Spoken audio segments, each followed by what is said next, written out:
بسم اللہ الرحمن الرحیم۔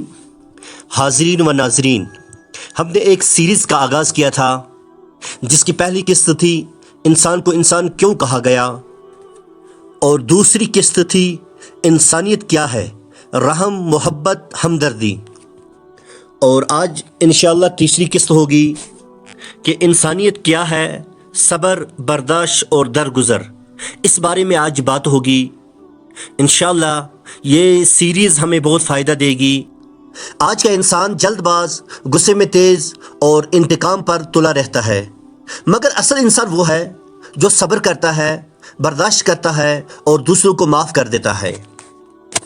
یہی وہ صفات ہے جو انسانیت کے بلند ترین معیار ہے، جن کا درس قرآن، حدیث اور نبی صلی اللہ علیہ وسلم کی سیرت ہمیں دیتی ہے۔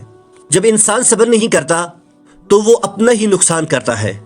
قرآن میں بتا دیا گیا ہے کہ غصہ، جلد بازی اور بدلہ لینے کی عادت انسان کو جہنم کے قریب کر دیتی ہے، لیکن جو صبر کرتا ہے وہ اللہ کا محبوب بندہ بن جاتا ہے۔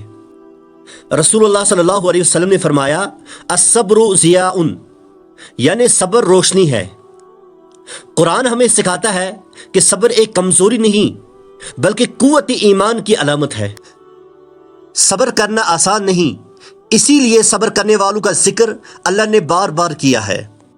اللہ تبارک و تعالیٰ قرآن کریم میں فرماتے ہیں، وَلَمَنْ صَبَرَ وَغَفَرَ إِنَّ ذَلِكَ لَمِنْ عَزْمِ الْأُمُورِ، اور یقیناً جو شخص صبر کرے اور معاف کر دے تو یہ بڑی ہمت کی کاموں میں سے ہے۔ صبر کرنا دل کا کام ہے اور معاف کرنا بڑا ظرف مانگتا ہے۔ اللہ تعالیٰ فرماتا ہے کہ جو شخص معاف کرتا ہے وہ کمزور نہیں بلکہ سب سے بڑا ہوتا ہے۔ صبر اور معافی کا مقام اتنا بلند ہے کہ یہ اللہ کے محبوب بندوں کی صفات میں شمار ہوتا ہے۔ نبی کریم صلی اللہ علیہ وسلم کی پوری زندگی صبر اور برداشت کی عملی تفسیر ہے۔ ان پر ظلم ہوا، طائف میں پتھر مارے گئے، عزیز شہید ہوئے، مگر بدلہ نہ لیا بلکہ صبر کیا۔ عن ابی ہریرہ رضی اللہ تعالیٰ عنہ قال قال رسول اللہ صلی اللہ علیہ وسلم، لیس الشدید بالسرعۃ انما الشدید الذی یملک نفسہ عند الغضب، طاقتور وہ نہیں جو دوسرے کو پچھاڑ دے بلکہ طاقتور وہ ہے جو غصے کے وقت اپنے نفس پر قابو رکھے۔ اسلام میں انسانیت کی بنیاد نفس پر قابو پانے میں ہے۔ صبر کرنا، غصے کو پی جانا، بدلہ نہ لینا، یہ اصل بہادری ہے۔ آپ صلی اللہ علیہ وسلم نے خود اپنی سیرت سے یہی سکھایا۔ نبی کریم صلی اللہ علیہ وسلم طائف گئے تاکہ لوگ ایمان لے آئیں۔ وہاں کے لوگوں نے نہ صرف آپ صلی اللہ علیہ وسلم کی بات نہ مانی بلکہ بچوں سے پتھر مروائے، خون بہا، خون بہتا رہا، جوتے خون سے بھر گئے۔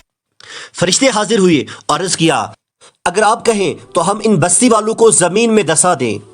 آپ صلی اللہ علیہ وسلم نے کیا فرمایا؟ نہیں، مجھے امید ہے کہ ان کی نسلوں سے وہ لوگ پیدا ہوں گے جو اللہ کو پہچانیں گے۔ برداشت کا سب سے اونچا معیار، کسی نے خون بہایا اور نبی صلی اللہ علیہ وسلم نے اس کے لیے ہدایت مانگی۔ آج کا ماحول، آج انسان فوراً بدلہ لیتا ہے، معمولی بات پر جھگڑے، طلاق، دشمنی، حتیٰ کہ قتل تک۔ ایسے وقت میں اگر کوئی صبر، معافی، برداشت کی راہ اپناتا ہے تو وہ اس دور کا سچا انسان، سچا مومن اور نبی صلی اللہ علیہ وسلم کا سچا پیروکار ہے۔ آخری کلمات، یاد رکھیں، صبر کمزوری نہیں، اللہ کی طرف سے طاقت ہے۔ معاف کرنا ہار نہیں بلکہ جیت کا سب سے اونچا درجہ ہے۔